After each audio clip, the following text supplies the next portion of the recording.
하나님의 말씀을 봉독하겠습니다. 여호수아 6장 1절에서 7절까지의 말씀입니다. 구약성경 325면입니다. 여호수아 6장 1절에서 7절까지의 말씀입니다. 이스라엘 자손들로 말미암아 여리고는 굳게 닫혔고 출입하는 자가 없더라. 여호와께서 여호수아에게 이르시되 보라, 내가 여리고와 그 왕과 용사들을 내 손에 넘겨주었으니 너희 모든 군사는 그 성을 둘러 성 주위를 매일 한 번씩 돌되 엿새 동안을 그리하라. 제사장 7은 7 양각 나팔을 잡고 언약궤 앞에서 나아갈 것이요, 7째 날에는 그 성을 7번 돌며 그 제사장들은 나팔을 불 것이며, 제사장들이 양각 나팔을 길게 불어 그 나팔 소리가 너희에게 들릴 때에는 백성들은 다 큰 소리로 외쳐 부를 것이라. 그리하면 그 성벽이 무너져 내리리니 백성은 각기 앞으로 올라갈지니라 하시매, 눈의 아들 여호수아가 제사장들을 불러 그들에게 이르되 너희는 언약궤를 메고 제사장 7은 양각 나팔 7을 잡고 여호와의 궤 앞에서 나아가라 하고, 또 백성에게 이르되 나아가서 그 성을 돌되 무장한 자들이 여호와의 궤 앞에서 나아갈지니라 하니라. 아멘. 이스라엘 백성들의 여정을 한번 생각을 해보고 말씀을 보고자 합니다. 이스라엘 백성들이 애굽에서 나와서 홍해를 건너 시내산 앞에 서서 하나님의 말씀을 받습니다. 그리고 가데스 바네아라고 하는 곳에 올라가서 가나안 땅에 들어갈 기회가 있었는데 정탐꾼 사건이 있고 하나님의 약속을 불신하여서 광야로 들어가게 됩니다. 그 광야에서 40년의 세월을 보내고 하나님이 이제 그 때가 다 찼다 하여서 요단강을 건너 지금 이 자리에 이르게 하셨습니다. 이 여정을 쫓아오면서 곳곳에 수많은 사건들이 있었습니다. 그러나 그 일이 있을 때마다 하나님께서 이스라엘 백성들에게 필요한 말씀과 은혜를 주시고, 또 무엇보다도 내가 너희와 함께하고 너희를 이끌고 있으니 두려워하지 말아라 라고 하는 말씀을 주시면서 이스라엘 백성들이 다른 것이 아닌 하나님만을 붙들고 나아가겠다라고 하는 믿음의 결단들을 계속해서 요구하십니다.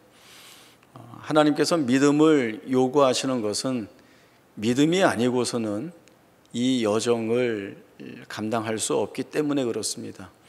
그리고 믿음이 아니고서는 하나님이 이루실 일들, 그리고 이루어 놓으신 일들에 대한 확신을 가질 수 없기 때문에 그렇습니다. 이러한 이해를 바탕으로 해서 오늘 말씀을 살펴보겠습니다. 가나안 정복 전쟁에 있어서 첫 전쟁은 여리고와의 전쟁입니다. 가나안 전체 지도로 보면 여리고는 중부쯤에 위치한 성입니다. 여호수아의 계획은 이 중부에 위치한 여리고 성과의 전쟁을 시행을 하고 중간부터 전쟁을 시작해서 그 다음에 남쪽으로의 전쟁, 그 이후에 북쪽으로의 전쟁을 통하여서 가나안 땅을 정복하겠다라고 하는 계획을 가지고 있습니다. 첫 전쟁이기 때문에 이스라엘 백성들은 많이 긴장하고 두려워하는 가운데 있을 것입니다. 그런데 이 첫 전쟁은 하나님에게나 이스라엘 백성들에게나 특별한 의미가 있습니다. 하나님에게는 이 전쟁의 승패가 너에게 달려있지 않다는 것을 여실히 보여주심으로 인하여서 지금까지 그래 오신 것처럼 하나님이 전쟁을 하시고 그 승리를 주겠다라고 하는 사실들을 보여주심으로 인하여서 이스라엘 백성들의 또 다른 믿음의 결단을 끌어낼 수 있는 기회가 됩니다. 이스라엘 백성들 입장에서는 자기들에게 이 전쟁의 책임이 주어진 것이 아니라 지금까지 약속의 말씀을 주신 것처럼 그 약속을 우리 안에서 이루어내실 하나님의 특별한 역사를 경험하게 되면서 이 전쟁뿐만 아니라 앞으로 수행해야 되는 가나안 모든 정복 전쟁, 그리고 더 나아가 이 가나안 땅에서 하나님의 언약 백성으로 살아가야 할 자신들의 모습이 세상의 것을 의지하는 것이 아니라 하나님만을 붙들고 나아가야 된다라고 하는 사실을 확인받는 기회로 삼아야 합니다. 오늘 말씀을 보면 여리고성 사람들은 성문을 굳게 닫아 걸었습니다. 출입을 다 금하면서 이제 전쟁을 앞둔 자리에서 수비에 치중하겠다라고 하는 모습을 보입니다. 이 모습을 보면 라합의 고백처럼 이들이 얼마나 두려워하는 가운데 있는가라고 하는 사실을 적나라하게 볼 수 있습니다. 그러면서도 전쟁을 대비한 만반의 준비를 다 갖추고 있습니다. 이제 실제적인 전쟁을 해야 하는 여호수아의 입장에서는 상황이 유리하게 돌아가는 것은 아닙니다. 사실은 이스라엘 백성들이 다가가는지도 모르면 더 좋고요. 또 이스라엘 백성들이 기습 공격을 하거나 아니면 매복해 숨어 있다가 공격하는 등 여러 가지 전술을 쓸 수 있는 기회이면 좋은데 이제는 그런 기회가 다 놓쳐진 가운데 있습니다. 전쟁의 양상이 많이 달라질 것으로 예상이 됩니다. 우리는 버티겠다, 수비만 하겠다라고 하는 적들과 싸우기는 대단히 힘들고 어렵습니다. 불필요한 소모전을 많이 해야 되는 경우도 있고, 또 이 전쟁이 장기전으로 가게 되면 절대적으로 불리한 것은 이스라엘 백성들 쪽입니다. 이런 상황이 여의치 않고 불리해진 가운데 하나님이 여호수아에게 말씀을 주십니다. 이 여리고 성과 그 왕과 용사들을 내 손에 다 주었다라고 하는 것입니다.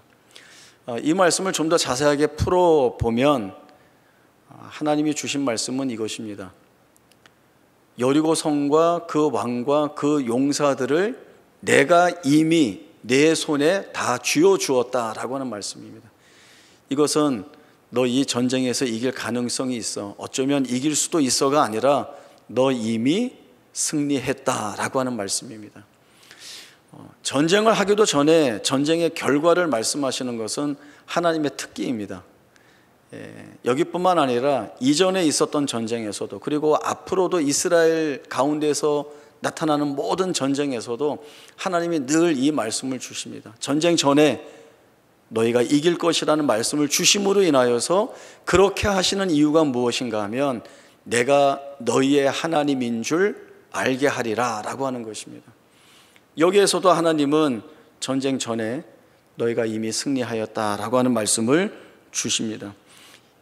하나님이 이 같은 사실을 더욱더 명확하게 하기 위해서 특별한 명령을 하나 내려주십니다. 그것은 너희가 엿새 동안 여리고 성을 매일 한 번씩 돌 것이고, 일곱째 날에는 7번을 돌고 제사장이 나팔을 불면 그 소리에 맞추어 외쳐라. 이게 하나님이 주신 여리고와의 전쟁의 방법입니다. 이 하나님이 주신 말씀에는 사실 전쟁과 관련된 내용은 아무것도 없습니다. 칼도 없고 창도 없고 방패도 없습니다. 어떤 방식으로 싸우면 이길 것이다 라고 하는 단서도 없습니다. 그저 주신 말씀이 돌아라, 나팔을 불어라, 외쳐라, 이게 다입니다. 이스라엘 백성들이 이 하나님의 전쟁 방식에 관한 말씀을 들을 때에 물론 지나왔던 모든 여정 속에서 확인한 경험들이 있지만 마음에 대번에 드는 생각이 있을 것입니다. 이렇게 해서 전쟁을 한다고 라고 하는 것이죠. 이렇게 해서 우리가 이길 수 있을까? 여기서 지면 어떻게 하지? 우리 다시 광야로 돌아가야 되는가? 이스라엘 백성들은 결코 손쉽게 받아들일 수 없는 하나님의 명령 앞에 세움을 받고 있습니다. 그러나 하나님 편에서 보면 이러한 전쟁 수행의 방식을 말씀해 주실 수밖에 없습니다. 왜냐하면 조금이라도 이스라엘 백성들이 우리가 열심히 해서 이 전쟁을 이겼다라고 생각할 만한 조금의 여지라도 있으면 전쟁 승리 후에 이스라엘 백성들의 마음속에는 우리가 싸워서 이겼어, 우리가 승리를 쟁취했어 라고 하는 이야기로 넘어갈 것이기 때문에 그렇습니다.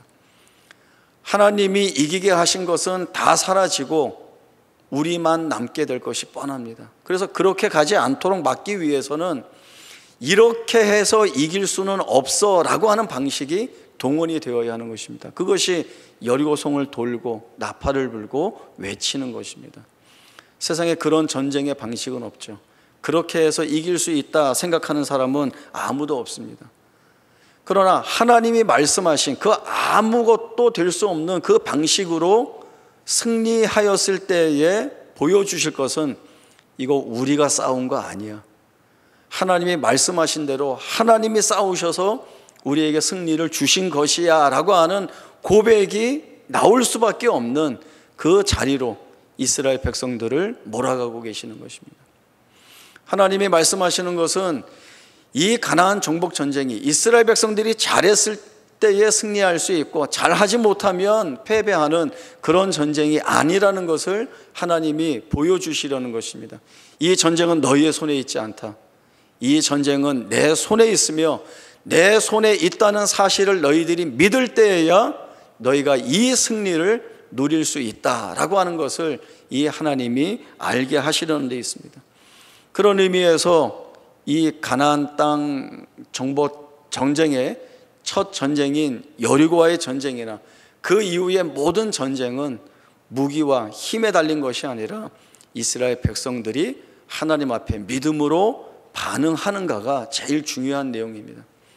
그렇게 볼 때 여리고와의 전쟁은 여리고와 싸우는 전쟁이 아니라 이스라엘 백성들이 스스로 자신들에게 하나님에 대한 믿음을 지니고 있는지를 확인하는 이스라엘만의 믿음 확인의 전쟁이라고 보는 것이 훨씬 옳은 내용입니다. 믿음을 이야기할 때에 꼭 같이 생각하게 되는 것이 의심입니다.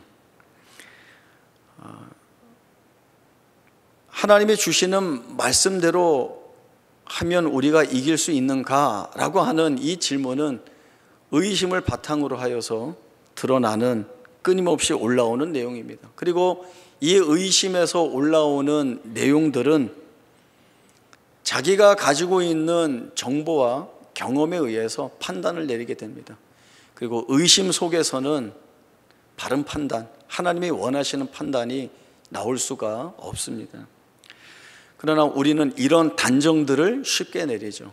이거 불가능해, 이렇게 해서 할 수 없어 라고 하는 거. 왜냐하면 딱 비교해보면 알기 때문에 그렇습니다. 전력 비교만 하면 결과는 뻔하다라고 하는 것이 보통 우리가 가지고 있는 생각들입니다. 체급 경기라고 하는 것이 있습니다. 이렇게 경기자의 체중, 체급에 따라서 시합을 하게 하는 거죠.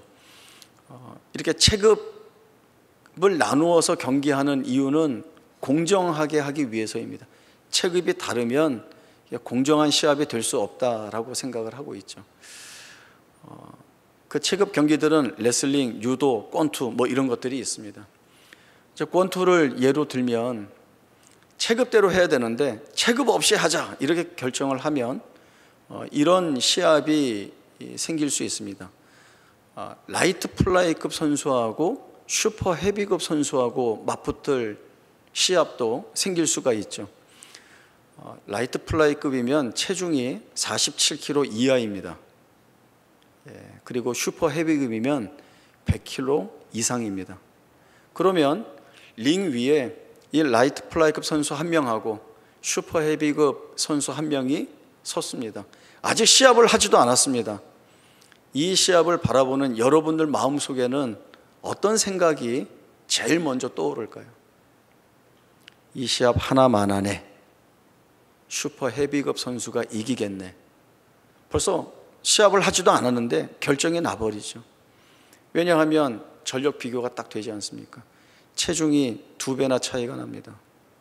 그리고 그 체격과 체중이 크다는 것은 큰 힘을 발휘하고 그 시합에서 아주 절대적으로 유리한 위치를 차지할 수밖에 없습니다. 이건 뻔히 아는 일들입니다. 이스라엘 백성들이 사실은 늘 이 자리를 지나왔습니다. 이스라엘 백성들은 단 한 번도 상대방보다 큰 힘을 가진 적이 없습니다. 애굽, 아말렉, 헤스본, 바산, 아모리, 가나안 땅에 있는 모든 부족들 그 누구와 비교해도 더 힘을 가진 우위에 있는 적이 한 번도 없는 것이죠. 그러나 여기를 어떻게 거쳐갑니까?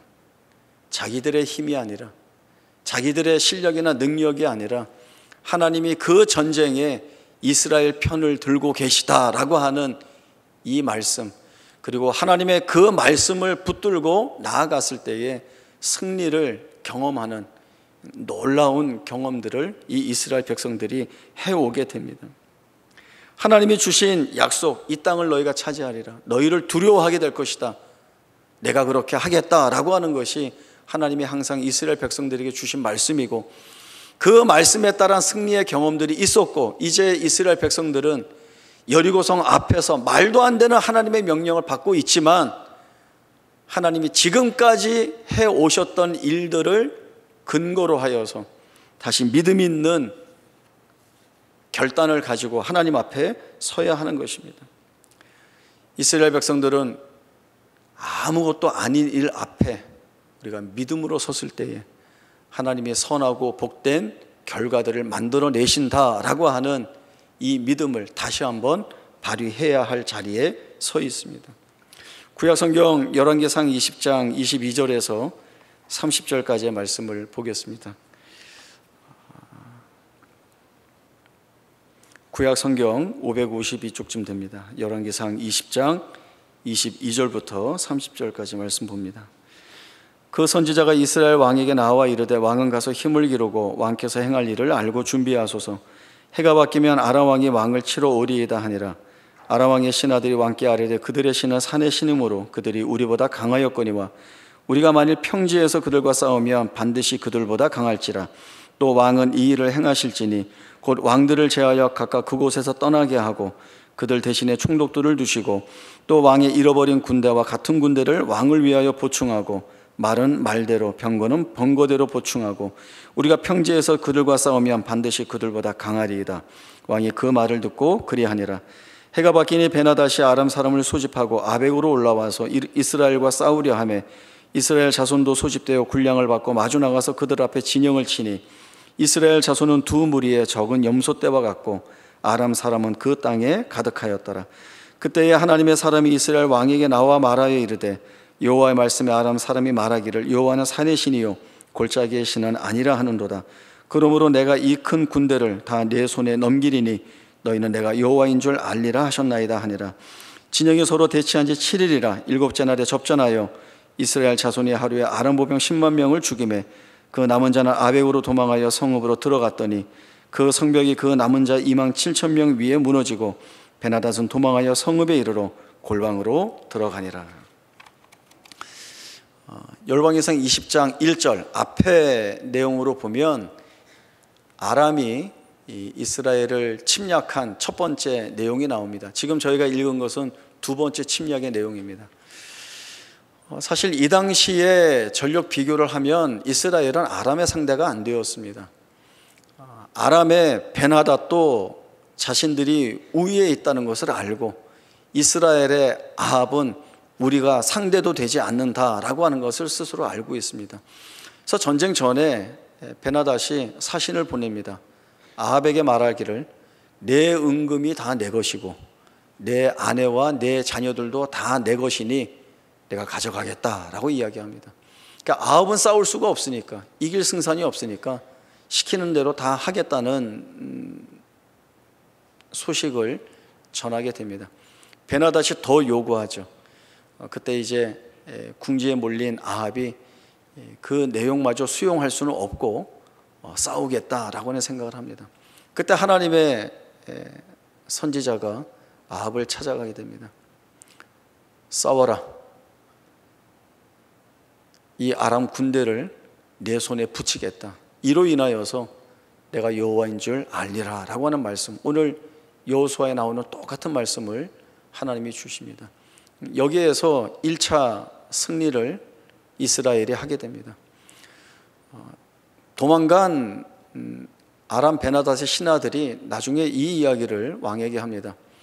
이스라엘의 하나님은 산의 신이기 때문에 우리가 산에서 싸워서 졌는데 평지에서 싸우면 우리가 이길 수 있습니다. 그러니 군대를 재정비해서 다시 이스라엘을 치러 갑시다 라고 하는 이 같은 제안을 하게 되고, 베나닷은 그 말을 들어서 정말 강한 부대를 준비하여서 아벡이라고 하는 곳으로 2차 침략을 하게 됩니다.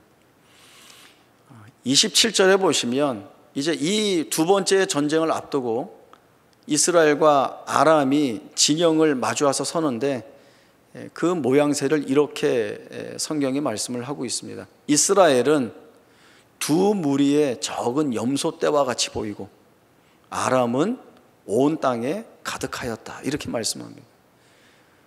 전쟁하기 전에 벌써 끝난 것 같죠. 이 전쟁은 무의미하다라고 하는 생각이 여전히 모든 사람들의 머릿속에서 떠나지 않습니다.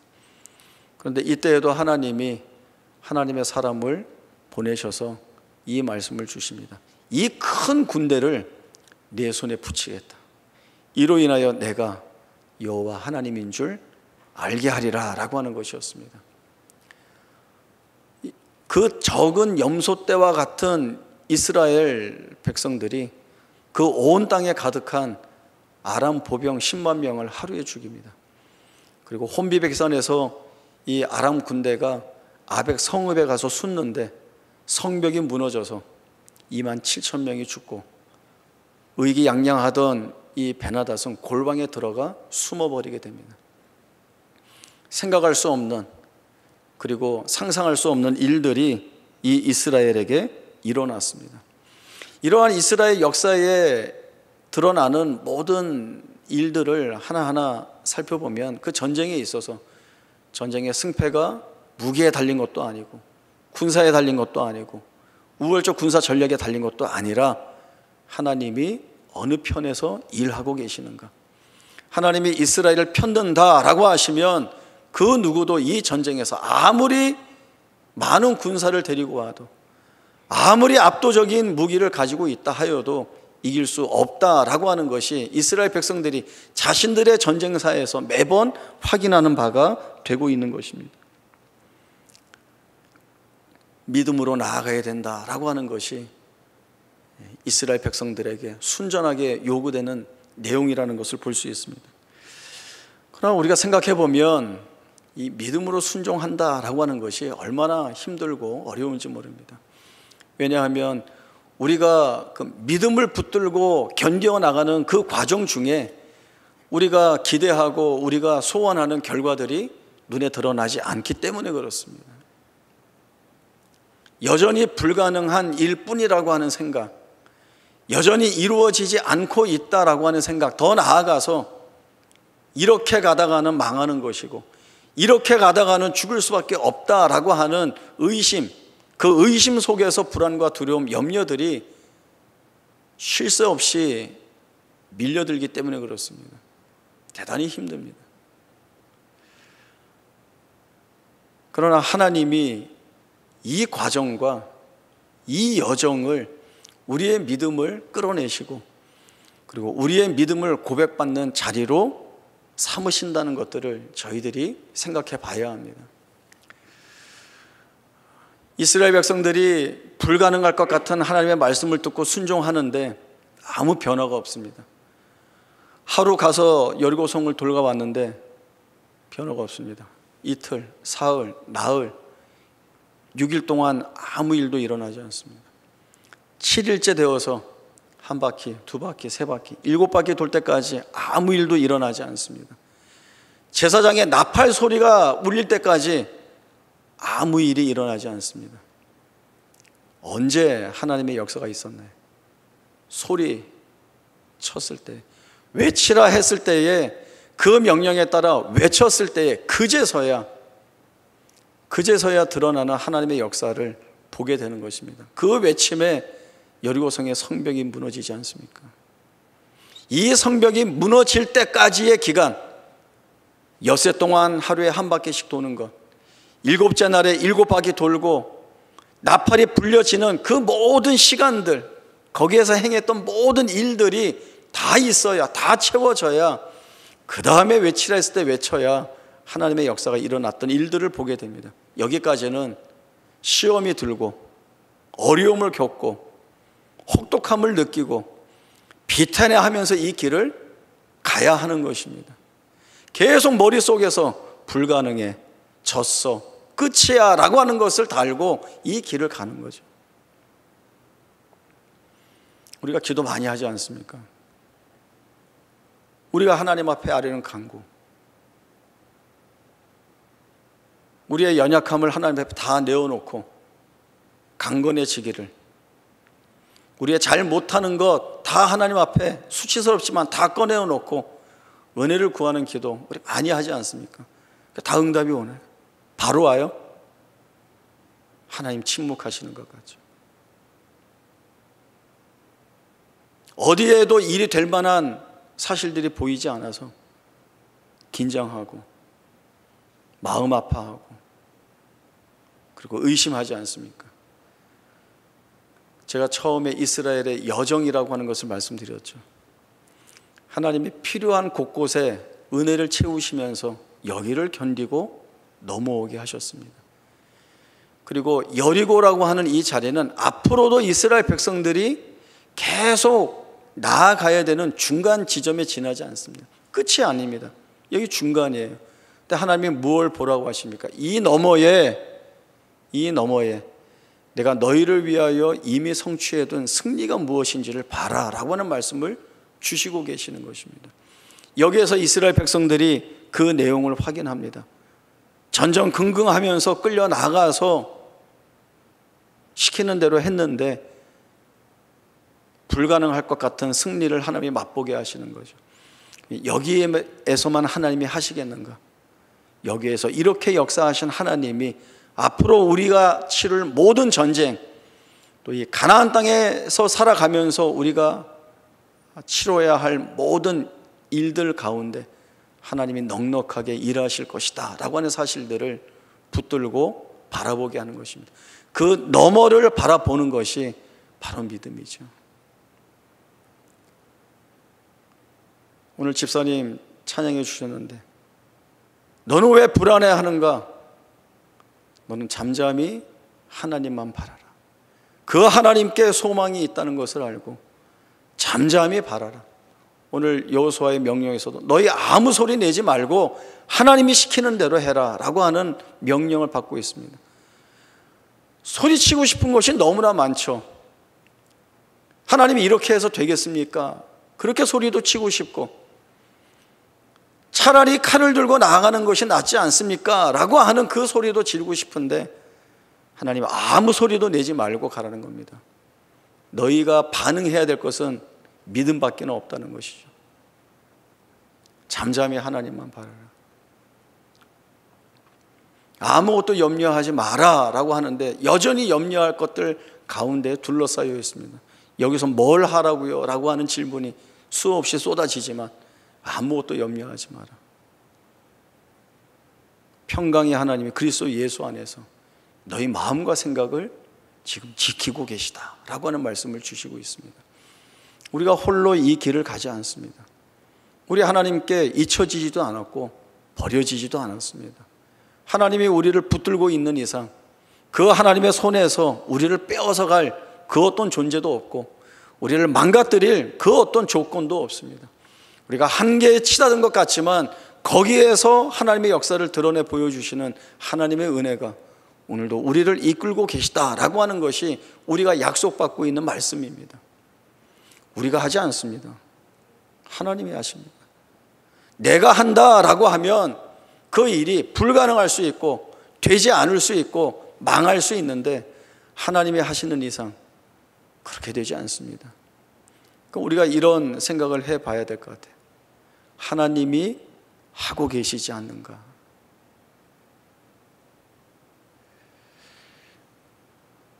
신명기 11장 22절에서 25절 말씀 보겠습니다. 신명기 11장 22절에서 25절입니다. 너희가 만일 내가 너희에게 명하는 이 모든 명령을 잘 지켜 행하여 너희의 하나님 여호와를 사랑하고 그의 모든 도를 행하여 그에게 의지하면 여호와께서 그 모든 나라 백성을 너희 앞에서 다 쫓아내실 것이라.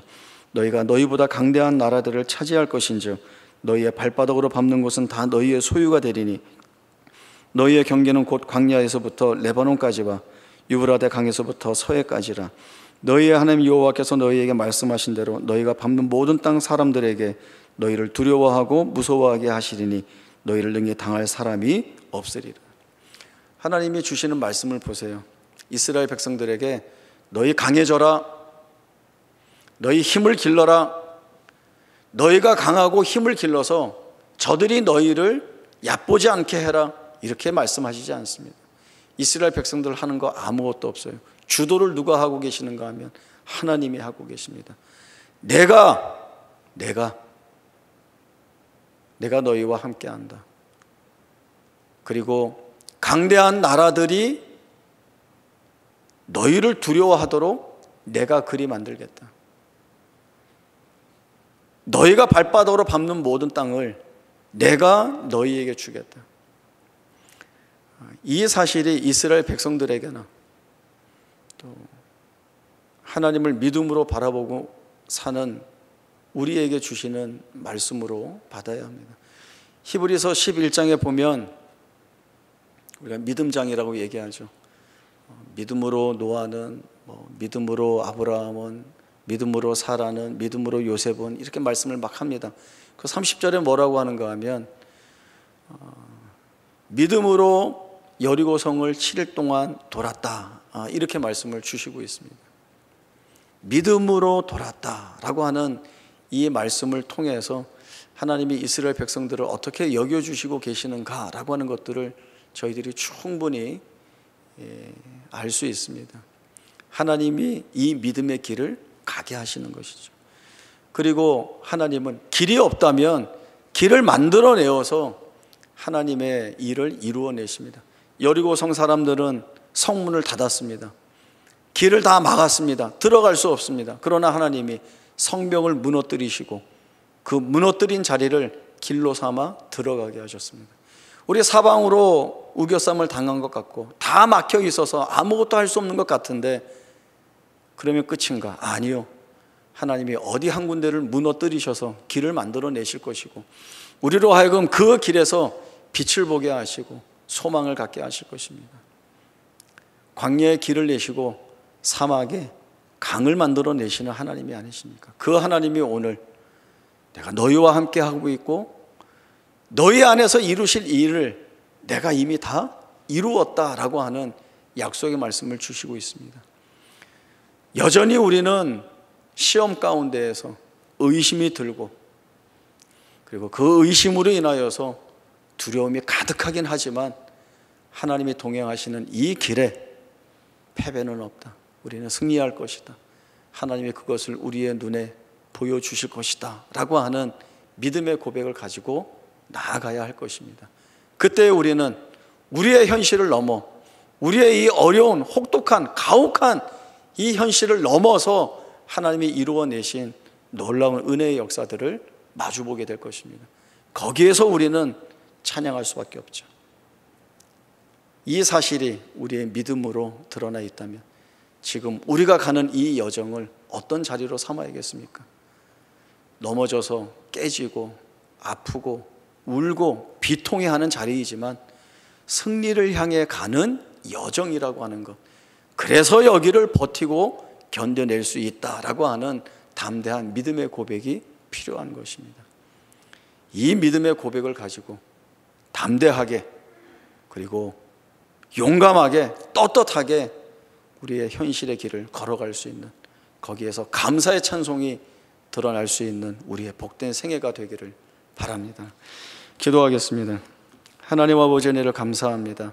둘러보면 어려운 현실 속에서 눈물과 한숨과 상처와 아픔 그리고 의심과 두려움밖에는 없는 것처럼 보입니다. 그러나 승리를 향해 가는 길 위에 우리를 세워두셨습니다.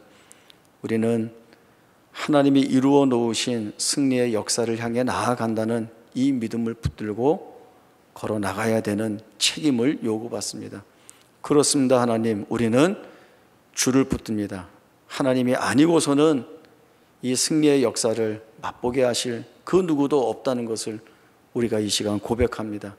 지금까지 그래오신 것처럼 우리와 함께하여 주시고 우리의 믿음을 견고케 하여 주시어서 하나님이 이루신 일들을 그 너머에서 바라보며 그리하여 오늘을 감사하며 그리고 담대하게 살아낼 수 있는 우리 모두가 되게 하여 주옵소서. 지금은 우리 주 예수 그리스도의 은혜와 하나님 아버지의 크신 사랑과 성령 하나님의 충만하신 역사하심이 우리의 삶 가운데 여전히 함께 하시고 그리고 그 함께 하시는 하나님이 이미 이루어 놓으신 승리의 역사가 있음을 알아 믿음을 가지고 오늘을 감사함으로 찬송함으로 견디며 살리라 다짐하는 주의 사랑을 입은 성도들 머리 위에 지금으로부터 영원토록 함께 있을지어다. 아멘.